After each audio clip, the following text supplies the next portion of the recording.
à tous, j'espère que vous allez bien. Moi, ça va super bien. Je suis Ariana là et on se retrouve aujourd'hui pour une nouvelle vidéo. Avant de commencer cette vidéo, je vais vous demander de vous abonner, d'activer la cloche de notification pour recevoir les notifications à chaque fois que je publie une vidéo. Je vais vous demander aussi de mettre un petit pouce bleu et puis de commenter la vidéo. Tout simplement parce que quand vous commentez, ça permet à YouTube de partager la vidéo à d'autres personnes. Donc n'hésitez pas de mettre un petit signe qui montre que vous êtes passé par là dès que vous ouvrez la vidéo, le petit cœur et le petit commentaire. Aussi, je vais vous demander de vous abonner à mon Instagram, à la page Facebook Campus France Entraide. Et puis, partagez le lien sur WhatsApp, sur Instagram.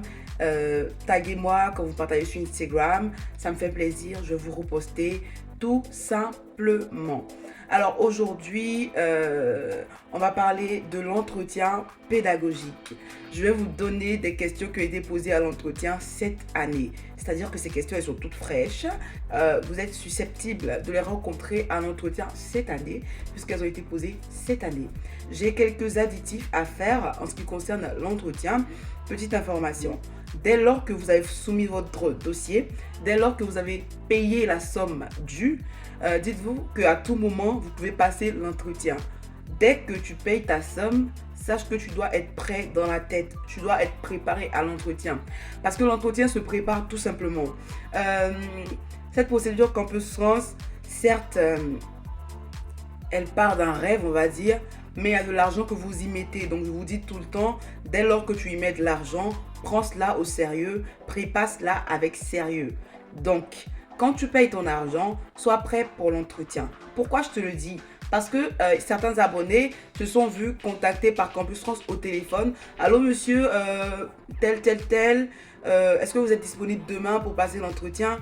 En mode, c'est un peu t'informer, mais c'est procédure de te demander est-ce que tu es disponible. Parce que si tu dis que tu n'es pas disponible, tu n'auras pas de prochain créneau. Ils n'ont pas que ça à faire. Ils sont débordés, j'ai envie de dire. Surtout que là, les L1, les procédures d'app, ils ont fermé leur première étape, on va dire. Du coup, eux, ils doivent passer à l'entretien absolument pour qu'on puisse partager, on va dire, leur dossier aux universités. Et je peux vous dire que ces L1-là ont commencé à recevoir des réponses. C'est parce que j'ai des abonnés qui me disent déjà qu'ils ont commencé à recevoir des réponses que je peux vous dire, faites attention aux lettres de motivation.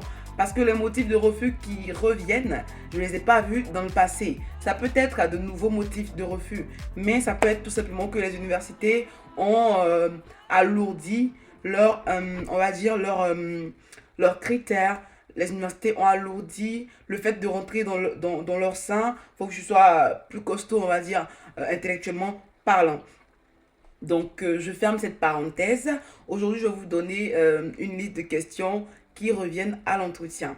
Je vais commencer par quelqu'un qui a postulé en L1 et puis ça va suivre. Je peux vous dire que cette liste de questions, c'est des questions de personnes qui ont postulé pour procédure d'app et pour d'autres procédures. Donc vous avez un peu un mélange. Il y a moyen que ça puisse vous être posé. Mais n'oubliez pas que j'ai déjà fait une ou deux vidéos en ce qui concerne l'entretien pédagogique. Je vais vous les mettre dans le petit i. Ne vous inquiétez pas. Alors voilà, on va se lancer. Donc je ne sais pas si je vais vous écrire les questions là, mais je verrai lors du montage. Voilà. Donc la question 1 qui a été posée, enfin c'était pas une question en fait, c'était bonjour monsieur, vous pouvez vous asseoir. Ça veut dire que la personne elle est rentrée, elle a dit bonjour, elle est restée debout. Vous voyez, la politesse demande que quand tu vas chez quelqu'un, tu ne t'assois pas quand on ne te le demande pas. Donc, petit message, ne vous asseyez pas dès que vous rentrez dans le bureau des gens, vous asseyez comme si c'était chez vous. Non, vous restez debout, bonjour monsieur, bonjour, vous restez debout, flemme. On vous dira, asseyez-vous et vous vous asseyez. Et la question c'était, avez-vous une famille en France parce que la personne était mineure, donc car l'année prochaine, vous aurez tel âge. La personne aura peut-être 17 ans ou 18 ans l'année prochaine, donc avez-vous de la famille? Je vous l'ai déjà dit, c'est très important d'avoir la famille dans la ville ou dans le pays où on va étudier, tout simplement parce que il peut arriver que l'environnement soit difficile, vous ayez besoin de réconfort. C'est plus facile avec la famille. C'est plus chaleureux avec la famille. Donc, si vous avez de la famille, n'hésitez pas à le dire à l'entretien. Ça rassure, on va dire, l'agent Campus France sur le fait que vous allez bien vous sentir, vos études vont bien se passer, on va dire. Prochaine question. Vous pensez que vous pouvez vous en sortir vu que vous n'êtes pas en famille et que vous allez habiter seul parce que la personne a répondu que non, elle n'avait pas de famille. Ne mentez pas, hein, n'allez pas mentir. Elle a dit la vérité, ça peut arriver, tu vois, que tu n'aies pas de famille, mais chacun son étoile, j'ai envie de dire. Toi, tu peux ne pas avoir de famille et réussir tes études, pendant que quelqu'un qui a eu de la famille ne va pas forcément réussir ses études. Donc voilà, selon les réponses que vous donnez, ils pourront vous imposer des questions qui vont suivre. Prochaine question. Bon monsieur, parlez-moi de ce que vous étudiez depuis la seconde. Que faites-vous concrètement dans votre filière? La personne, elle est en terminale et elle postule sous réserve du bac. Donc, on lui demande de parler de ce qu'elle a étudié depuis la seconde. Sachez ce que vous faites. Sachez ce que vous faites. N'allez pas dire à l'entretien qu'en plus, je pense que je suis en terminale A et que j'étudie les maths, les physiques. Ils ne sont pas bêtes, ils le savent. Dès que vous faites ce genre d'erreur, vous êtes un peu mal parce que vous n'êtes pas bien renseigné, vous ne savez pas ce que vous faites, vous venez depuis la seconde et vous ne savez pas ce qui est enseigné en seconde. C'est très problématique. Like. Prochaine question. C'est quoi la science économique? Je sais que plusieurs d'entre vous postulent en licence de sciences éco et gestion. Donc cette question peut vous revenir. Cette question, elle est venue parce que lui, il postule sous réserve du bac. Ils veulent bien qu'il sache dans quoi il met les pieds. Ils veulent bien qu'il sache où est-ce qu'il va. Parce que s'il ne sait pas ce qu'est la science économique et gestion d'entreprise, pourquoi il y va?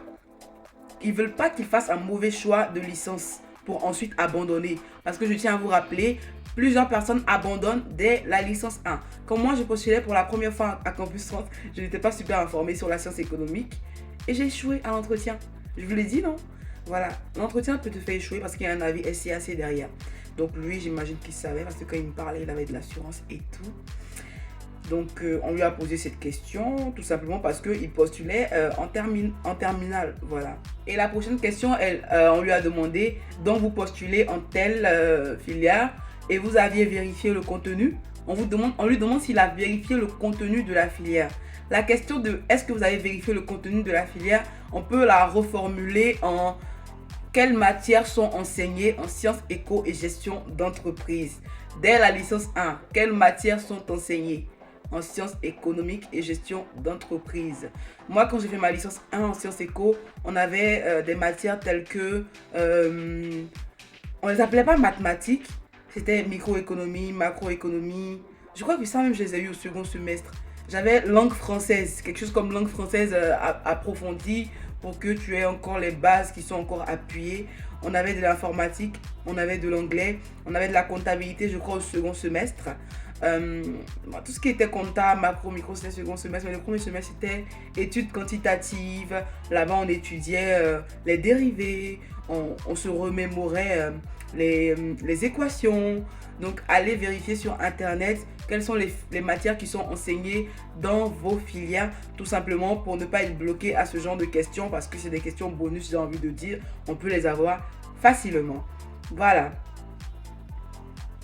Et lui, il a répondu que effectivement, il a vérifié les matières, les prérequis et même les débouchés. Comme je vous disais, ne répondez pas oui, non, sec. Quand on vous pose des questions et que vous pouvez approfondir, n'hésitez pas à approfondir. C'est ce qu'il a fait.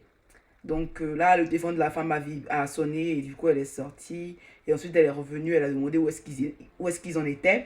Et il lui a dit, prochaine question, quelles sont les matières enseignées dans ta filière? Tu vois, là, il lui a dit qu'il s'est renseigné. Donc, elle va lui demander quelles sont les matières enseignées dans la filière. Prochaine question, quel est ton projet professionnel? Quel est ton projet professionnel? Là, elle lui a demandé quel est son projet professionnel bien avant de lui demander quel est son projet d'études. Ou peut-être même qu'elle ne va pas lui poser la question. Mais rappelez-vous, je passe mon temps à vous dire que le projet professionnel, c'est la fin du projet d'études. Donc si vous avez la question quel est ton projet pro sans la question quel est ton projet d'études, tu dis avant quel est ton projet professionnel, mais tu peux approfondir en disant mais d'abord je souhaite faire les études de temps, parce que celles-ci vont me permettre d'aboutir à mon projet professionnel. Prochaine question. Du coup, si vous dites dans votre projet professionnel que vous voulez être chef d'agence par exemple, ils vont vous demander ce que c'est. Si vous dites dans votre projet professionnel que vous voulez être conseiller d'agence bancaire, On va vous demander un peu qu'est-ce que vous savez de cette filière. C'est possible de ce métier en fait. C'est possible qu'on vous le demande, tu vois. Et aussi, ils vont regarder si dans votre aptitude, est-ce que vous ressemblez à quelqu'un qui sera un bon conseiller? Est-ce que vous ressemblez à quelqu'un qui sera bien dans cette filière? Donc s'ils voient que c'est un peu douteux, ils vont vous le demander pour vous déstabiliser peut-être. Mais on ne se laisse pas déstabiliser, hein? Pas du tout. On reste ferme, on reste audacieux, courageux, respectueux. Prochaine question, je pense que c'est la dernière. Hein? Ah non, c'est pas la dernière. Vous pensez que vos moyennes en philo et en français, c'est bon pour faire cette filière? Il a dit que oui, il est abordable. Du coup, quand vous avez de mauvaises moyennes dans certaines filières, dans certaines matières, on peut vous demander.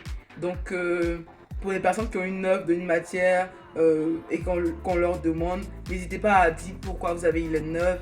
N'hésitez pas à dire que vous êtes un étudiant constant de base, mais juste il y a eu une petite période où c'était un peu difficile émotionnellement parlant, par exemple.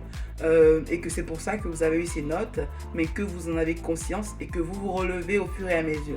Si vous aviez de mauvaises notes en seconde, première, et que terminale, vous avez grow up, comme on dit, que vous avez eu de bonnes notes, n'hésitez pas à dire que à force de travail, vous avez pu remonter votre niveau. Pareil pour si vous postulez en licence 2, licence 3, si les notes avant n'étaient pas bonnes et que maintenant c'est bon, n'hésitez pas à appuyer là-dessus. Question 10. Quelle est l'actualité en France? Quelle est l'actualité en France, les gars? Sachez l'actualité en France. Quand il partait, lui, je crois qu'il y avait le président Macron qui avait le corona et tout, et qu'il avait été dit il avait été annoncé guéri, je pense.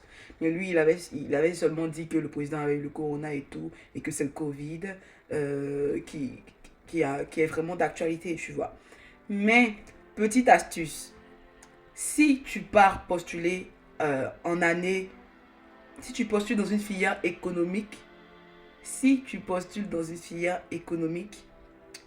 et qu'on te demande quelle est l'actualité en ce moment, n'hésite pas à dire que la Covid prend une grande place dans l'actualité mondiale en ce moment. En ce qui concerne l'économie, on remarque que il y a eu une baisse en tel ou bien il y a eu une augmentation en tel. Là, je parle peut-être pour les personnes qui postulent en licence 3, en master, qui s'y connaissent. Si tu es en terminale et que tu arrives à sortir ce genre de réponse, tu vas impressionner. Mais tu n'es vraiment pas obligé. Tu n'es vraiment pas obligé. Donc, si tu postules par exemple si tu fais campus art et que tu postules peut-être en cinéma, quelque chose comme ça, et qu'on te demande l'actualité, tu n'hésites pas à dire que la Covid prend une grande place dans l'actualité en ce moment dans le monde. Mais on voit aussi qu'en ce qui concerne le cinéma, les cinémas sont fermés, nanani nanana. N'hésitez pas à prendre l'actualité qui se rapproche le plus de votre filière. Ça va beaucoup vous aider. Bien, cette partie, c'est les gens qui sont restés jusqu'à la fin qui vont la voir. On a fait déjà 13 minutes. J'ai pas envie que ce soit super long. Je vais couper cette vidéo en deux par conséquent. J'espère qu'elle vous aura plu et que elle vous aura plu, quoi. Là, je vais finir la deuxième partie et monter celle-là pour la poster ce soir parce que là, on est dimanche 24 janvier. N'hésitez pas à me mettre un commentaire, n'hésitez pas à partager la vidéo. Je vous fais plein de bisous.